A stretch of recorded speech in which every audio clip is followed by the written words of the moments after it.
Entonces, bueno, pues eso me parece bien en el sentido de que da una idea más global, ¿no? más completa de lo que es el estudio de los procesos psicológicos básicos. Entonces, pues, bueno, cuando hablamos de aprendizaje nos estamos refiriendo a disposiciones permanentes, es decir, a repertorios comportamentales que son permanentes, o comportamientos que son permanentes dentro de lo que es el repertorio del sujeto. Hay una gran cantidad de comportamientos que forman parte de nuestras actividades cotidianas que son producto del aprendizaje y que por tanto forman parte un poco de ese repertorio de conductas que nos sirven para adaptarnos al medio ambiente, tanto al medio ambiente físico como al medio ambiente social. Esta adaptación al ambiente, a través del aprendizaje, nos va a proporcionar experiencias que vamos a almacenar en nuestra memoria y de las que vamos a disponer en el momento que lo necesitemos. Precisamente por ahí, de ahí viene, desde el punto de vista pedagógico o didáctico, la vinculación entre estos dos procesos, ¿no? El aprendizaje y la memoria. Sin la memoria el aprendizaje sería prácticamente imposible porque lo que aprendemos no lo podríamos almacenar en ningún sitio y por tanto no seríamos capaces de recuperar ningún tipo de información. Dentro de lo que es el aprendizaje vamos a ver dos modelos básicos, como son el condicionamiento clásico y el condicionamiento instrumental. El condicionamiento clásico y el condicionamiento instrumental son lo que se denominan aprendizajes por asociación. Después vamos a ver por qué. En principio, en el condicionamiento clásico lo que se asocia es un estímulo y una respuesta. Y lo que se asocia en el condicionamiento instrumental o condicionamiento operante, según la terminología de Skinner, es la respuesta y una consecuencia, un refuerzo o un castigo que va a incidir sobre las respuestas posteriores, sobre los comportamientos posteriores. Y también vamos a ver un poco de lo que es el aprendizaje por observación o aprendizaje vicario. Esto sería un modelo, digamos, un poco más desarrollado en el sentido de que nos va a mostrar cómo muchas veces aprendemos cosas no tanto por el refuerzo o por el castigo que recibamos de ellas, o por el incentivo, mejor dicho, que recibamos de ellas, o por la asociación con determinados estímulos ambientales, sino lo aprendemos por observación, es decir, por las consecuencias que esos comportamientos tienen con respecto a un modelo que nosotros estamos observando. Este tipo de aprendizajes, muchísimas cosas que aprendemos las aprendemos por observación, ¿no? Este tipo de aprendizajes se encuadran dentro de lo que podríamos denominar aprendizaje por observación o aprendizaje vicario. Bien, bueno, el condicionamiento clásico es, digamos, el primer tipo de aprendizaje que se empezó a estudiar. Y curiosamente, digamos que los descubrimientos, o el descubrimiento de cómo se produce la asociación entre estímulos y respuestas fue algo casual. Es decir, muchas veces en la ciencia se produce este fenómeno, es decir, se está investigando una cosa y de forma colateral pues se descubre otra cosa que es más importante que la primera que se estaba investigando, es decir, que la investigación originaria en ese sentido. Entonces, esto es un poco lo que ocurrió con el aprendizaje, con el condicionamiento clásico. El condicionamiento clásico o se deriva de una investigación que estaba realizando el fisiólogo ruso Iván Pavlov sobre la digestión en perros. Entonces, Pavlov lo que estaba realmente investigando es un poco cómo se produce la salivación en los perros cuando ingieren alimento, cómo se produce la secreción de jugos gástricos, es decir, lo que estaba es investigando la función digestiva de los perros, ¿no? Entonces, pues se dio cuenta de que, fijaos, si miráis en la página 191, lo que podéis ver es un poco la descripción del experimento que desarrolló Pavlov, es decir, los perros estaban conectados, tenían conectadas a la zona de las glándulas salivares una especie de cánula y también otra la tenían en el estómago y entonces lo que registraba es en función de la comida, de la cantidad de comida ingerida y de otras características de los alimentos, cuál era la cantidad de jugo gástrico o saliva que se agregaba, ¿no? Eso es un poco, en principio, era lo que Pablo pretendió investigar, ¿no? Pero lo que se dio cuenta es que se producía a lo largo de los ensayos, es decir, a lo largo de las veces sucesivas en las que sus ayudantes entraban para dar comida al animal, que el animal ya no solo salivaba cuando tenía la comida en la boca, sino que salivaba simplemente con la presencia del propio investigador, ¿no? Es decir, cuando el animal veía o percibía la presencia del ayudante de Pavlov, empezaba a salivar aunque el alimento no hubiese entrado en la boca. Es decir, el animal tenía una respuesta anticipatoria, por decirlo de alguna manera. Es decir, un estímulo que en principio era neutro, como era la presencia del ayudante, se convertía en un estímulo condicionado, que daba lugar a una respuesta condicionada que se parecía a la incondicionada, es decir, a la respuesta que tenía el animal cuando se le metía o se le proporcionaba el alimento. Esto fue un poco lo que descubrió Pablo. Entonces, los conceptos básicos y procedimientos del condicionamiento clásico. En principio, un estímulo neutro. Un estímulo neutro puede ser un estímulo que en los primeros ensayos no es capaz de desarrollar una respuesta condicionada. Por ejemplo, la presencia del experimentador enfrente del animal, en principio, no suponía que éste pudiese desarrollar una respuesta de salivación, una respuesta de secreción de jugos gástricos. Después, un estímulo incondicionado. El estímulo incondicionado es un estímulo que tiene una vinculación innata, ¿eh? Y que produce una respuesta. Y esa respuesta se produce de forma innata, es decir, no es aprendida. Cuando nosotros tenemos comida en la boca, salivamos y además secretamos jugos gástricos. Es una respuesta incondicionada. Hay un vínculo entre determinado tipo de estímulos, que son estímulos incondicionados, y la respuesta que producen una respuesta incondicionada. Y otro de los elementos básicos era el estímulo condicionado. El estímulo condicionado era, en principio, un estímulo neutro que se asocia sistemáticamente, regularmente, a un estímulo incondicionado. Cuando un estímulo neutro se asocia regularmente a un estímulo incondicionado, se transforma en un estímulo condicionado. ¿Qué quiere decir esto? Al estar sometido a ese proceso de condicionamiento, este estímulo condicionado tiene la propiedad, las capacidades, las propiedades o unas capacidades similares a las que tiene el estímulo incondicionado para producir una respuesta condicionada.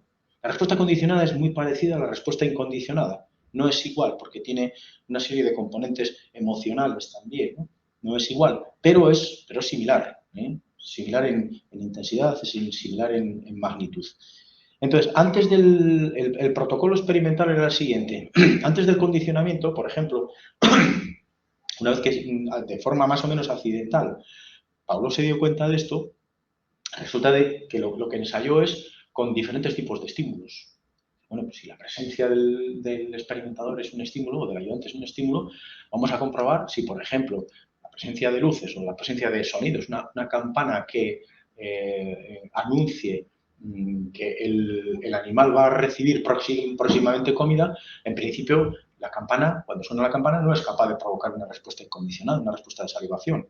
Pero si la campana se asocia a la comida de forma sistemática, de forma más o menos regular, la aparición de la campana es capaz de provocar una respuesta de salivación antes de que el animal tenga el alimento en la boca, ¿no? Entonces, el protocolo era, en principio hay un estímulo neutro, en este caso un sonido de una campana, ¿no? Durante el condicionamiento, es decir, en la fase de condicionamiento, una serie de ensayos, ese sonido de la campana se asocia a proporcionarle al animal un estímulo incondicionado, que es la comida. Y entonces, de la asociación constante, de la asociación regular de estos dos acontecimientos, resulta de que lo que se produce es que cuando suena la campana, el animal empieza a salivar. Es como una especie de respuesta anticipatoria, similar a la respuesta incondicionada. Entonces, después del condicionamiento, lo que se produce es que el timbre, es decir, la campana, es capaz de crear una respuesta de salivación. ¿De acuerdo? Esto es un poco lo que es el protocolo del condicionamiento clásico. Para que se produzca el condicionamiento clásico, En principio, tienen que darse dos situaciones específicas. La primera es la contigüidad. Y la contigüidad quiere decir que el estímulo condicionado tiene que preceder al estímulo incondicionado, ¿eh? Pero también es necesaria la contingencia. Es decir, que el estímulo cuando tiene lugar el estímulo condicionado, tiene que ir seguido del estímulo incondicionado. Y si no se produce, es decir, si hay ausencia del estímulo condicionado, también tiene que haber ausencia del estímulo incondicionado. Son dos conceptos que parece que son similares, pero no lo son. Es decir, la contigüidad es digamos que el estímulo condicionado precede al estímulo incondicionado. La contingencia es que siempre que se produzca el estímulo condicionado tiene que ir seguido del estímulo incondicionado. Y cuando no se produzca, en aquellas veces que no se produzca la aparición del estímulo condicionado, tampoco puede producirse la aparición del estímulo incondicionado. ¿De acuerdo? Eso es un poco las características de la contingencia. En el proceso de adquisición hemos visto que lo que se asocia es, precisamente por eso el condicionamiento clásico es uno de los condicionamientos o de los aprendizajes asociativos. Se asocia un estímulo condicionado, que en principio es neutro, a un estímulo incondicionado, que transforma el primero en condicionado, ¿eh? Entonces, cuando nosotros hemos establecido ese condicionamiento, lo que se origina es un aprendizaje nuevo, es decir, una respuesta dentro del repertorio del animal que no existía previamente, del animal o de las personas, porque el condicionamiento clásico, por ejemplo, a través del condicionamiento clásico se explican pues muchísimos comportamientos, tanto adaptativos como patológicos, como por ejemplo la adquisición de fobias, ¿no? O miedos irracionales a determinadas situaciones específicas. Entonces, en la fase de adquisición lo que tenemos que hacer es asociar, lo que en principio es un estímulo neutro a un estímulo incondicionado, de tal manera que, llegado un número de ensayos determinado, el estímulo neutro se transforma en condicionado y es capaz de producir una respuesta condicionada que es similar, como he dicho antes, a la respuesta incondicionada. Cuando nosotros presentamos, una vez que se ha desarrollado el proceso de adquisición, nosotros lo que presentamos es el estímulo condicionado, pero no el estímulo incondicionado, lo que se produce es la extinción de la respuesta. Es decir, empiezan a producirse un decremento de las respuestas, un decremento tanto de la frecuencia de aparición de esa respuesta como de la intensidad de la misma, hasta que llega un momento en que la respuesta se extingue. Si nosotros dejamos pasar un tiempo y volvemos a presentar el estímulo condicionado sin la presencia del estímulo incondicionado, lo que se produce es una recuperación espontánea y momentánea. Es decir, tiene lugar una serie de ensayos, pero después vuelve otra vez el proceso de extinción. A veces lo que se produce es un fenómeno de generalización, ¿eh? El fenómeno de generalización es que enseñamos al animal a que, si por ejemplo estamos utilizando un tono de una determinada frecuencia como un estímulo condicionado, resulta de que vamos variando en los ensayos, a través de los ensayos, poco a poco, la frecuencia del tono que nosotros aplicamos, de tal manera que enseñamos al animal a no solamente que responda al tono original, sino a un rango de tonos que están más o menos cercanos a la frecuencia de ese tono original. Eso es lo que se llama el proceso de generalización. Modalidades de condicionamiento clásico, es decir, ¿cómo pueden ser cuántos tipos de condicionamientos hay? Hemos visto que el estímulo condicionado anticipa la ocurrencia del estímulo incondicionado y, por tanto, con la asociación de ensayos es capaz de provocar la misma respuesta, ¿no? Entonces, puede haber dos tipos de condicionamientos clásicos. El primero sería apetitivo, ¿no? Es decir, cuando el estímulo incondicionado tiene un valor adaptativo, tiene un valor agradable, satisface una necesidad, a veces una necesidad primaria, básica, ¿no?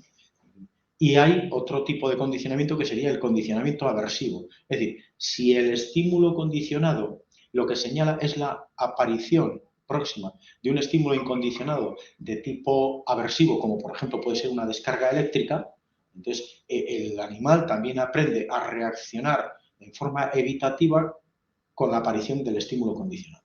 ¿De acuerdo? El procedimiento para establecer la asociación puede ser, pues por lo menos de 4 formas, teniendo en cuenta de que no todas las formas tienen la misma eficiencia o la misma eficacia para provocar las respuestas. Puede haber un condicionamiento simultáneo. Fijaos, estoy en la página 193. El condicionamiento simultáneo se produce cuando el estímulo condicionado y el estímulo incondicionado se presentan en el mismo momento. Es decir, se inicia en un momento determinado tanto el estímulo condicionado como el incondicionado y finalizan en el mismo tiempo. Es decir, es como que ambos se superponen, ¿no? Hay un condicionamiento que es el condicionamiento demorado, ¿no? Y en el condicionamiento demorado, fijaos, el estímulo condicionado aparece antes, un poco antes. Cuando está todavía presente, inicia su aparición el estímulo incondicionado. Y el estímulo incondicionado, acaba posteriormente, finaliza posteriormente a la finalización del estímulo condicionado. Entonces sería el condicionamiento demorado.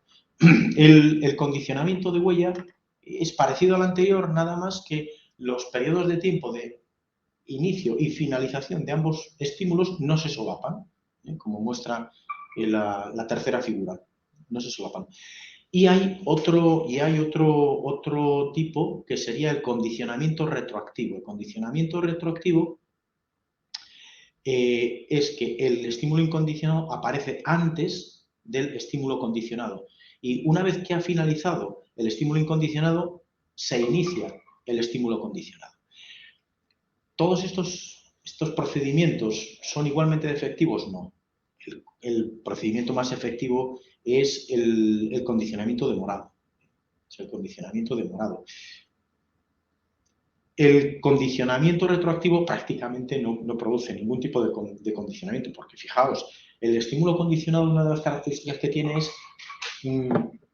predisponer, es decir, hace que el sujeto experimental o el animal anticipe la aparición de un estímulo que va a provocar una respuesta ya que está incluida dentro del repertorio innato del mismo, ¿no? El condicionamiento retroactivo, por tanto, no anticipa nada, dado que el supuesto estímulo anticipador se produce después que el estímulo incondicionado, es decir, aquel que es capaz de producir una respuesta incondicionada.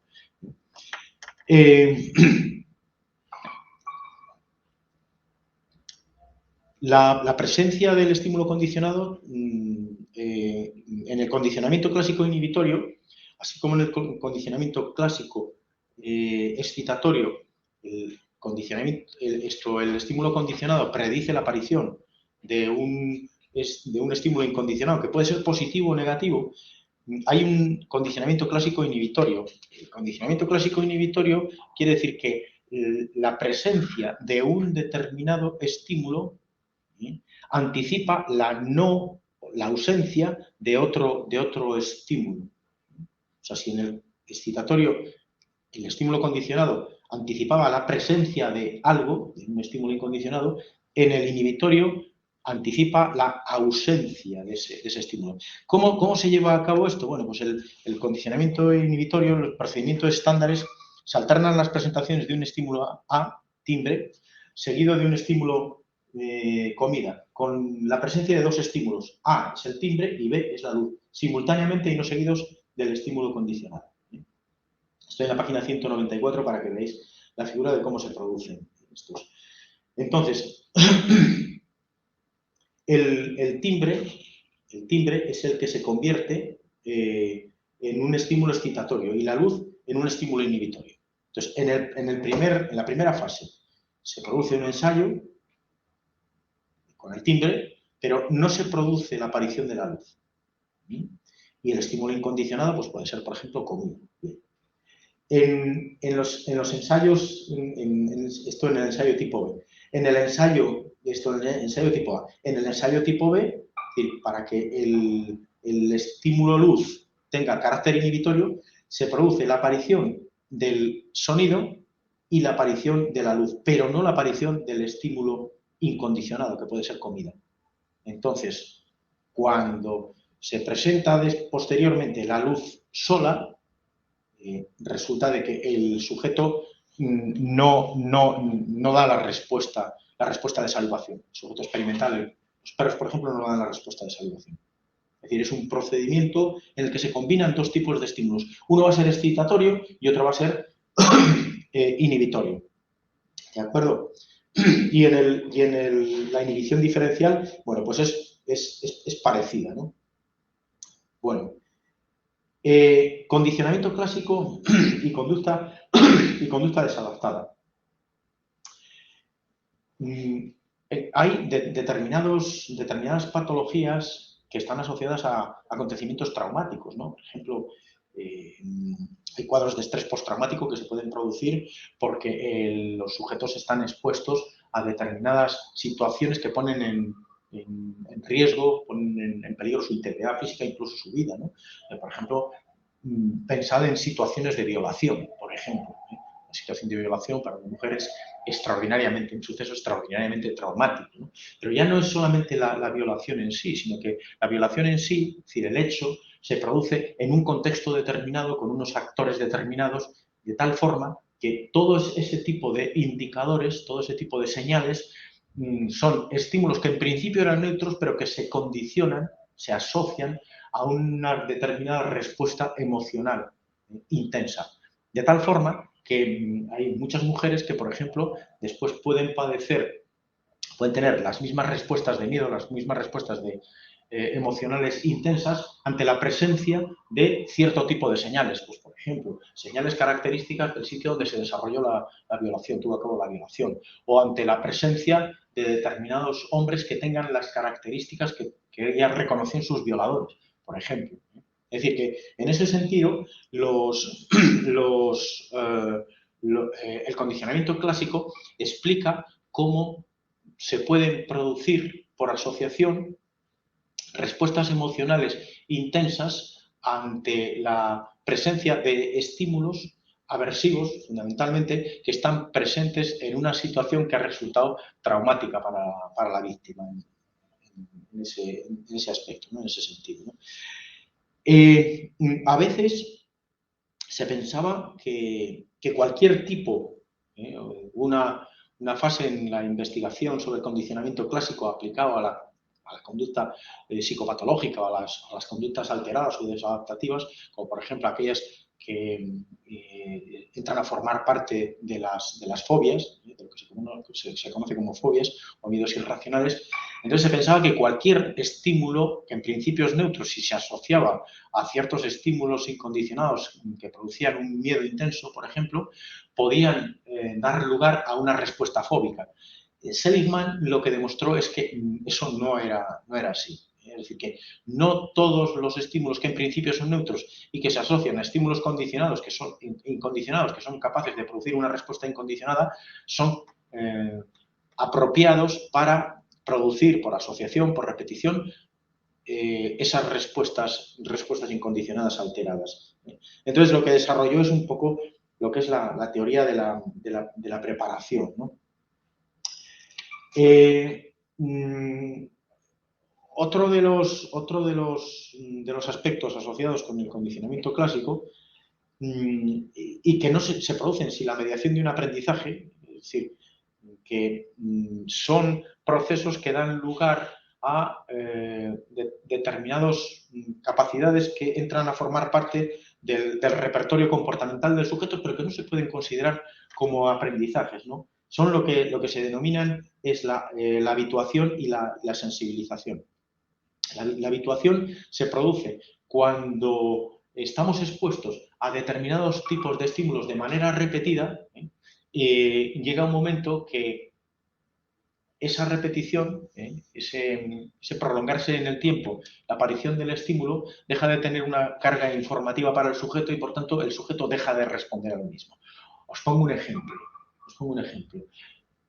Yo recuerdo que cuando mis padres se cambiaron hace muchos años de casa, pues resulta de que era una casa que estaba cercana a la vía del tren. En aquella época pasaban muchos trenes ¿no? Tanto por la tarde como por la noche. Yo recuerdo que las primeras veces, los primeros días, oía todos los trenes, incluso los que pasaban por la noche, porque me despertaban, ¿no? Después fue pasando el tiempo y dejé de oír los trenes que pasaban por la noche. Pero después fue pasando más tiempo y dejé de oír ya prácticamente todos los trenes. Es decir, me había habituado a aquella situación. Por tanto, es decir, el ruido del tren ya no tenía para mí ningún tipo de señal, o no constituía ningún tipo de señal informativa. Por tanto, dejé de responder a ello, simplemente. Eso es un proceso de habituación. El proceso de sensibilización es un proceso contrario, y la sensibilización se produce cuando somos capaces de responder, que a medida en que se va produciendo un determinado tipo de estímulos, somos capaces de responder con reacciones más intensas. Esto es lo que se produce. Bueno, el caso paradigmático sería ya el caso de condicionamiento con un solo ensayo. Por ejemplo, un alimento que nos sienta mal. Un alimento que nos sienta mal, condicionamos rápidamente a él, en el sentido de que solamente con un ensayo ya eso crea una aversión importante a la ingesta de ese alimento. Es decir, eso sería un proceso de sensibilización. O, por ejemplo, en un experimento, si a los sujetos les aplican pequeñas descargas eléctricas, el sujeto desarrolla unas respuestas intensas porque es un estímulo suficientemente aversivo como para que esto se produzca así, desarrolla un tipo de respuestas que cada vez son más intensas, incluso aunque le estén aplicando la misma intensidad de descarga. Es decir, que los procesos de habituación o sensibilización forman parte de los repertorios de comportamiento sin que puedan ser considerados propiamente como aprendizajes. Bueno, condicionamiento instrumental. Hemos visto el condicionamiento clásico, que es una forma de asociar estímulos a respuestas determinadas, ¿no? Cuando se produce esa asociación entre un estímulo neutro en principio y un estímulo incondicionado que es capaz de producir una respuesta, el estímulo neutro se transforma en condicionado. Otra de las cosas que demostró Pablo, antes de que se me olvide, fue que este proceso de aprendizaje lo que cambia y lo que modifica son determinadas conexiones neuronales. Es decir, se crean conexiones neuronales en determinadas áreas del cerebro que dan cuenta un poco del proceso de aprendizaje y también del mantenimiento de ese comportamiento en ensayos sucesivos, en veces sucesivas. Bueno, como digo, el condicionamiento instrumental es el segundo tipo de condicionamiento que nos permite aprender muchísimas conductas. Así como el condicionamiento clásico es un condicionamiento asociativo, el condicionamiento instrumental es también asociativo, pero en otro sentido. El condicionamiento clásico supone que el sujeto experimental es un sujeto respondente, es decir, solamente tiene la respuesta cuando actúa un estímulo sobre él. En el condicionamiento instrumental, una de las características es que el sujeto es un sujeto propositivo. Y esto está en la base de muchísimos de nuestros tipos de aprendizajes de muchos de nuestros comportamientos.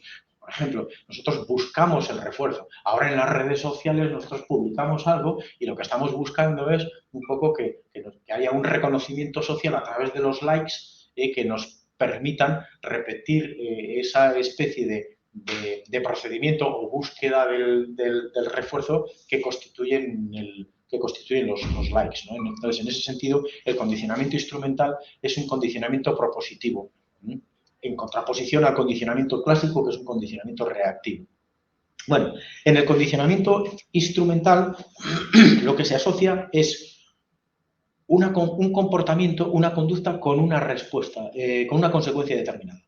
Una conducta con una consecuencia determinada. Los primeros experimentos sobre condicionamiento instrumental fueron desarrollados por Thorndike. Thorndike curiosamente no era psicólogo, lo que pasa es que estaba muy interesado por el comportamiento animal y por el aprendizaje animal. Él era ingeniero y precisamente por eso le permitió también desarrollar, aunque sea de forma rudimentaria o nos pareció ahora rudimentaria, una serie de cajas ensayo como la que aparece en la página 195, ¿no? Entonces, simplemente lo que Thorndike hacía era introducir a un animal, un gato, por ejemplo, un perro, en una caja problema y le proporcionaba determinado tipo de refuerzo, como por ejemplo podía ser comida, en caso de que el sujeto hiciese un comportamiento específico, concreto. En principio, el animal tenía un comportamiento errático, ¿no? Es decir, tenía lugar dentro de la caja muchos comportamientos, pero que no eran reforzados, que no tenían consecuencia ni positiva ni negativa. Pero de forma accidental, el sujeto, pues por ejemplo, el gato o el perro, presionaba una palanca y al presionar una palanca, pues se le dispensaba una bola de comida. A partir de este primer ensayo, el animal aprendía mucho más rápidamente que para obtener comida, pues resulta de que lo que tenía que hacer es una respuesta específica, como por ejemplo presionar la palanca. Entonces, Thorndike lo que interpretó los resultados en términos de aprendizaje, ¿no? Es decir, el animal había asociado, desarrollado una asociación entre respuestas y consecuencias, entre respuestas y estímulos, que podríamos considerar la consecuencia, respuestas y consecuencias, de tal manera que esto lo denominó la ley del efecto. Y la ley del efecto básicamente era que cuanto más reforzado sea un determinado tipo de comportamientos, pues resulta de que mayor es la probabilidad de aparición de dicho comportamiento en un futuro. Eso es más o menos lo que Thorndike esto investigó. Thorndike también investigó, por ejemplo, también utilizó, aparte de las cajas problema, una serie de laberintos, ¿no? De los sujetos experimentales, por ejemplo, que eran ratas, pues tenían que recorrer hacer ciertos recorridos hasta llegar a un punto determinado, solamente uno de los cuales podía presionar una palanca para recibir comida. Los experimentos que hacía Thorndike eran unos experimentos discretos, es decir, la rata en el laberinto recorría el pasadizo hasta llegar al punto de solución del problema donde era reforzado y después se la volvía al punto de partida. Skinner desarrolla otro tipo de experimentos que son así, pero que sin embargo permite a los sujetos experimentales, a los animales, desarrollar ese tipo de comportamientos de una manera continua. Es decir, los ensayos ya no son discretos, sino que el animal, con su comportamiento y con el aprendizaje de dicho comportamiento, es capaz de obtener tasas de refuerzo elevadas siempre y cuando repita determinado tipo de comportamientos.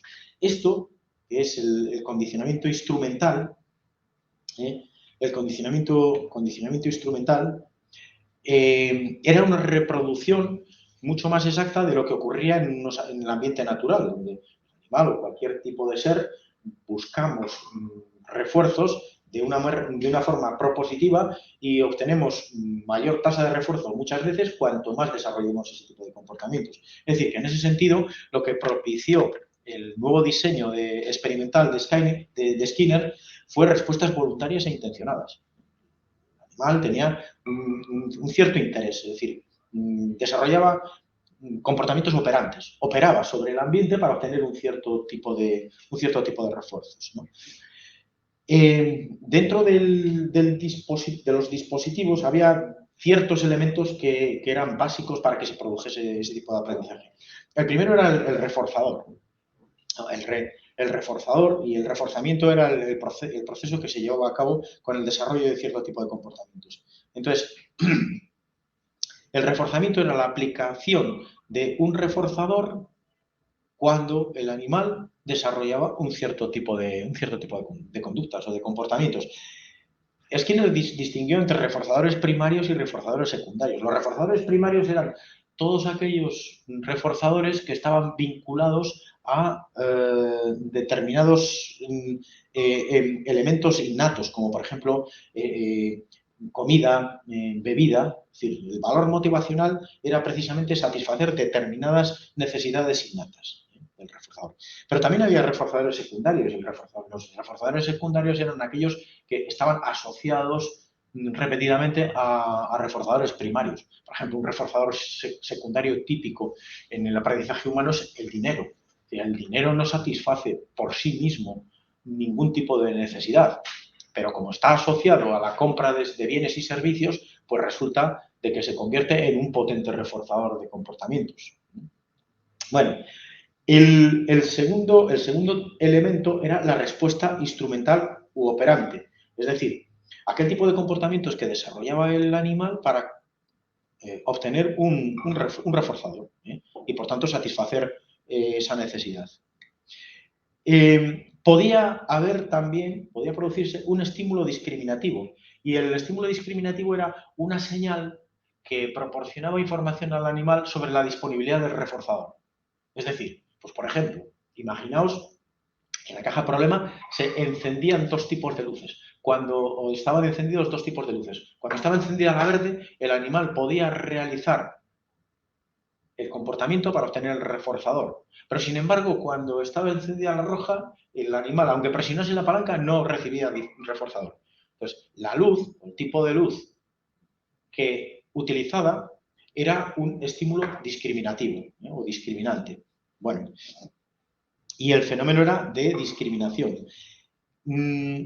Lo mismo que en el condicionamiento, en el condicionamiento clásico, en el condicionamiento instrumental también había dos procedimientos, uno de generalización y otro de discriminación. La generalización es que, por ejemplo, si como estímulo discriminativo se utilizaba una luz determinada, por ejemplo el verde, se podían utilizar sistemáticamente diferentes tonos de verdes para que el animal aprendiese de que no solamente el verde original era un estímulo discriminativo, sino que también una serie de verdes que tenían matices parecidos y que estaban asociados al primero, los que eran indicativos de que podía desarrollar el tipo de comportamiento que posteriormente iba a ser reforzado.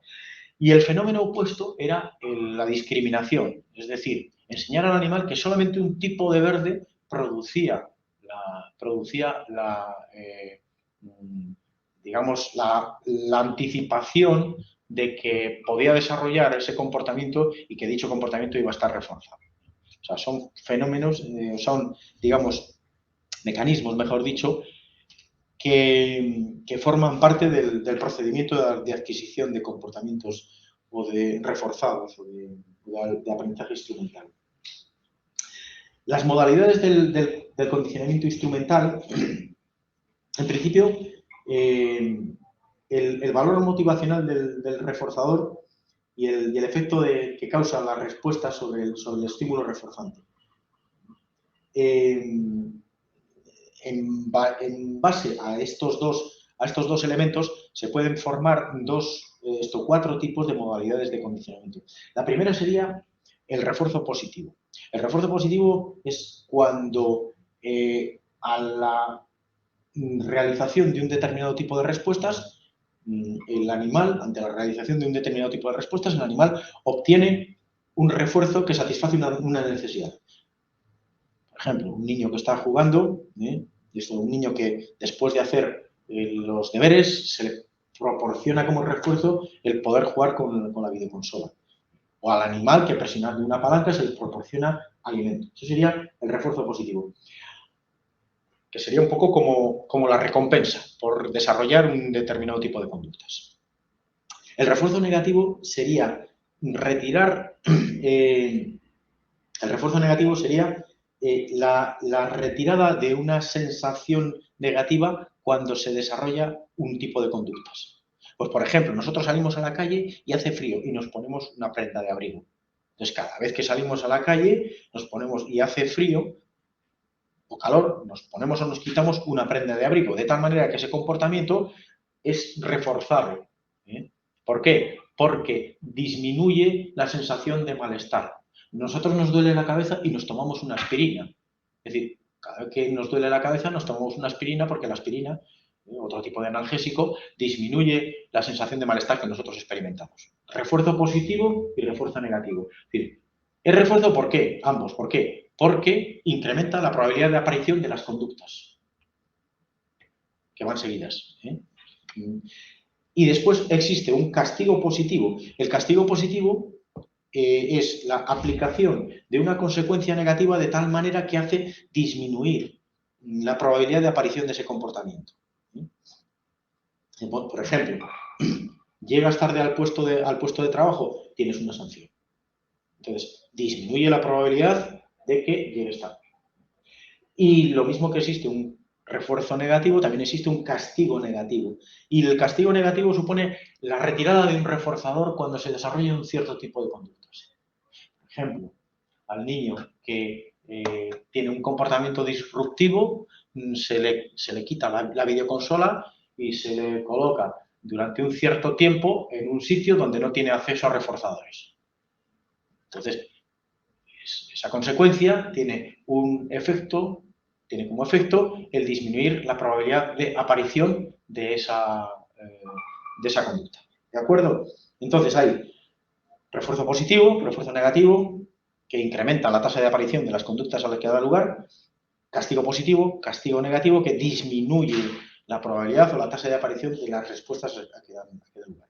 Bueno, los programas de reforzamiento son de dos tipos, son programas de razón y programas de intervalo. Es decir, los programas lo que van es a asociar de una forma determinada una tasa de emisión de determinadas respuestas y la consiguiente consecuencia que se va a producir. Entonces, con las tasas de razón, los programas de razón, mejor dicho, lo que vamos a hacer es programar cuándo, con qué regularidad el sujeto experimental que desarrolle un determinado tipo de comportamientos va a recibir refuerzos. Cada cuántos ensayos, por ejemplo. Mientras que los programas de intervalo se va a producir esta misma consecuencia, pero cada cuánto tiempo va a recibir, después de realizar el primer comportamiento, objeto o objetivo, va a recibir refuerzos. Entonces, los programas de razón, pues el programas de razón fija. Pues, por ejemplo, imaginaos que estamos desarrollando un programa de refuerzo de una conducta. Entonces, lo que hacemos es, cada 3 veces que desarrolle esa conducta, el sujeto recibe una bola de comida. 3 veces desarrolla una conducta. La cuarta sería la primera conducta de la segunda fase de ensayos. Cuarta, quinta, sexta. A la sexta recibe refuerzo. Y así, ¿no?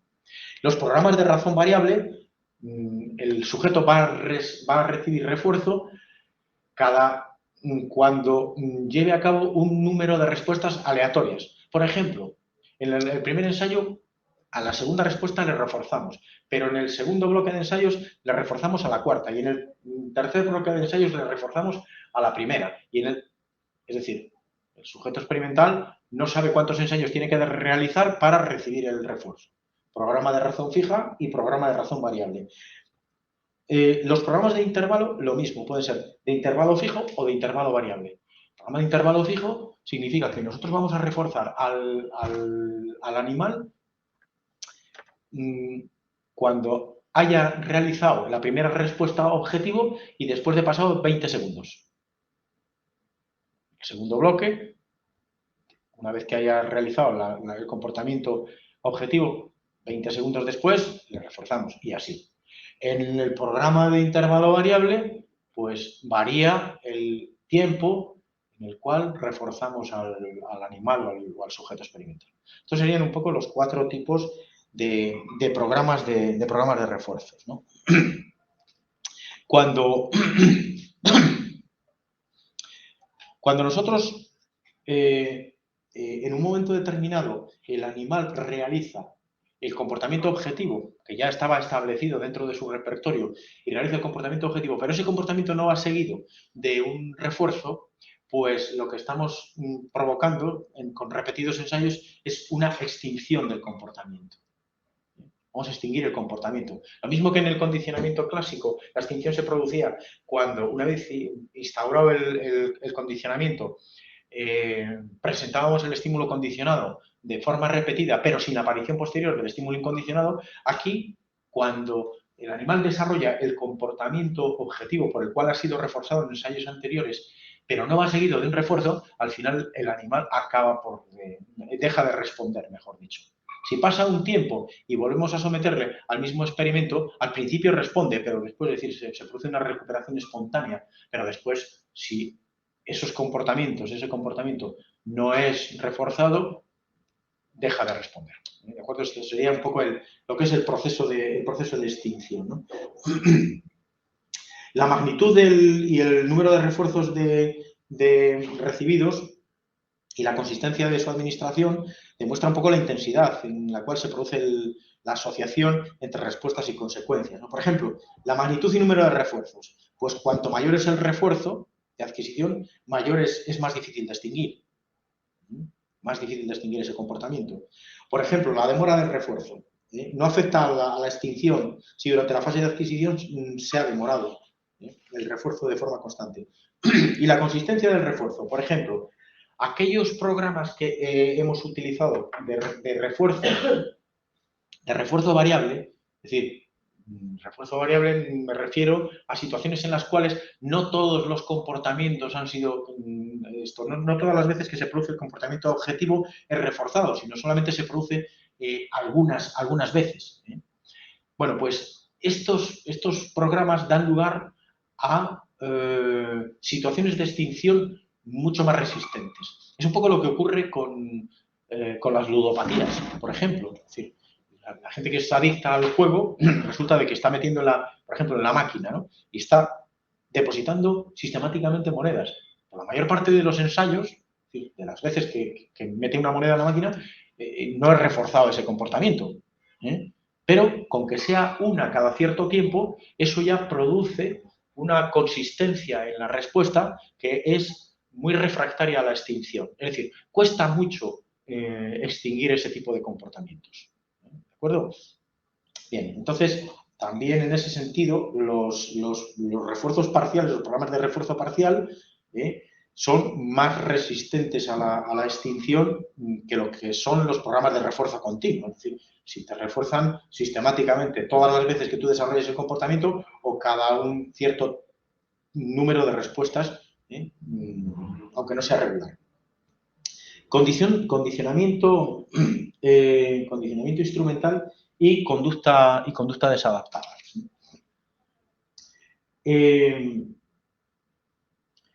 El condicionamiento instrumental sirve también para explicar comportamientos desadaptativos o comportamientos que podríamos denominar patológicos, ¿no? Pues, por ejemplo, hay comportamientos en los cuales el sujeto puede no obtener un refuerzo cuando ha aprendido a obtenerle, que pueden desencadenar conductas violentas. Este proceso es el que se lleva a cabo, pues, por ejemplo, en muchos comportamientos delictivos, ¿no?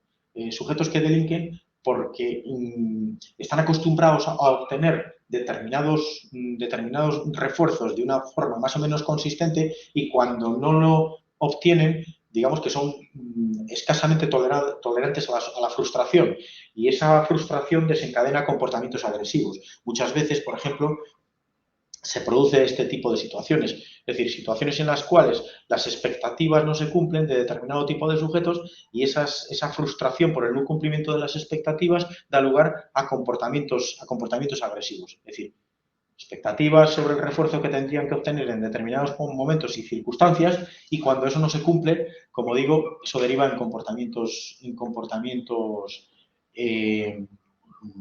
desadaptativos e incluso comportamientos ilegales, ¿no? Delictivos, una palabra.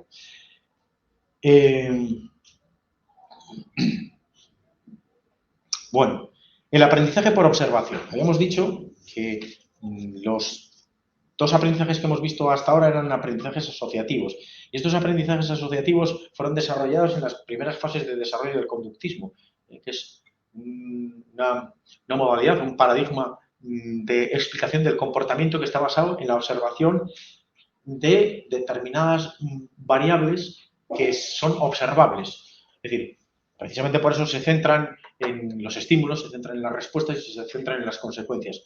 Pero con el paso del tiempo se fue observando de que había determinados procesos internos que se desarrollaban dentro del propio sujeto que también había que tener en cuenta. Es decir, el conductismo radical considera que la mente humana es una especie de caja negra, se centra solamente en los estímulos, en las respuestas y en las consecuencias a las mismas, ¿no? Pero dentro de lo que es el procesamiento de la información, tanto del ser humano como del propio animal, hay una serie de mecanismos que no eran explicados por los modelos anteriores. Y entonces, a partir de los años 50, aproximadamente 40-50, se empiezan a desarrollar otros modelos. Empieza a desarrollarse un paradigma que es el neoconductismo, que empieza a tener en cuenta determinados procesos internos. Por ejemplo, Tolman, que es un investigador que desarrolla sus teorías dentro del campo del conductismo, empieza a pensar que los animales descubren cuál es el itinerario correcto para obtener el refuerzo, no a través de señales que tienen en el propio ambiente, sino de lo que él denominaba mapas cognitivos. Es decir, una especie de mapas mentales que tienen en su cabeza y que recuerdan de un ensayo para otro y que eso les facilitan la adquisición de ese comportamiento y el llegar más rápido a lo que es el objetivo. Bueno, pues dentro de estos neoconductistas está Albert Bandura, en la página 201. Albert Bandura desarrolla una teoría sobre cómo se puede aprender se pueden obtener muchísimas conductas aprendidas a través de la observación de modelos. En realidad, bueno, pues eso es un poco lo que sucede sobre todo en el ser humano, pero también en animales, digamos, en especies inferiores, ¿no? Entonces, el aprendizaje por observación es precisamente eso, es decir, observar un modelo, las consecuencias que tiene para ese modelo ciertos tipos de comportamientos, interiorizarlas, es decir, asimilarlas y después reproducirlas. De tal manera que, aunque esos comportamientos no estén directamente reforzados en nosotros porque no les hemos desarrollado, sabemos que si lo hemos observado en otra persona, podemos obtener las mismas consecuencias en nosotros mismos. Esto, fijaos, que sirve para explicar tanto comportamientos adaptativos como comportamientos agresivos. De hecho, por ejemplo, niños que han vivido en contextos agresivos y que incluso han sido abusados sexualmente, por ejemplo, después pueden llegar a ser abusadores. ¿Por qué? Porque han sido expuestos a modelos de comportamientos que en su momento fueron reforzados y se han quedado precisamente con esa asociación entre comportamiento y consecuencias que tenían para esos modelos para posteriormente reproducir esos comportamientos. Bueno, el diseño experimental básico puede tener influencia o pueden tener influencia en determinado tipo de variables. Por ejemplo, las variables del observador, el grado de dependencia. Por ejemplo, las personas dependientes o susceptibles son más influenciables y, por tanto, son más proclives a tener un aprendizaje a través de la observación. Por ejemplo, la historia anterior del refuerzo, ¿no? Observadores que han recibido una tasa de refuerzo más baja son especialmente propensos a obtener refuerzos de éxito. Es decir, que si tú al realizar ciertos comportamientos has obtenido baja tasa de refuerzo, pero cuando tú ves que esos comportamientos han sido reforzados en otra persona, pues resulta de que eso hace incrementar la tasa de emisión de los mismos, ¿no? El nivel de activación emocional, por ejemplo, en situaciones de estrés hace más propicia o más propensa digamos, la aparición de cierto tipo de comportamientos. La identificación con el modelo. O sea, modelos que, por ejemplo, tienen pues, más o menos los mismos años, más o menos pertenecen al mismo género, etcétera, digamos que son modelos más poderosos para inducir la realización de ciertos comportamientos, ¿no? Y después hay variables del propio modelo, consecuencias de la conducta, género, estatus del modelo, clases de conductas, etcétera, que son importantes a la hora de explicar cómo se desarrolla este proceso de aprendizaje por observación. Bueno, lo dejamos aquí. La semana que viene acabamos el tema e intentaré... Los temas son muy densos, con lo cual, pues, a veces me resulta difícil avanzar más rápido de lo que quisiera, pero bueno, lo intentaré, incluso seleccionando algún tipo de contenidos que yo considere que son más importantes y dejando un poco de lado otros, porque si no, no nos da tiempo a acabar el... Nos vemos la semana que viene.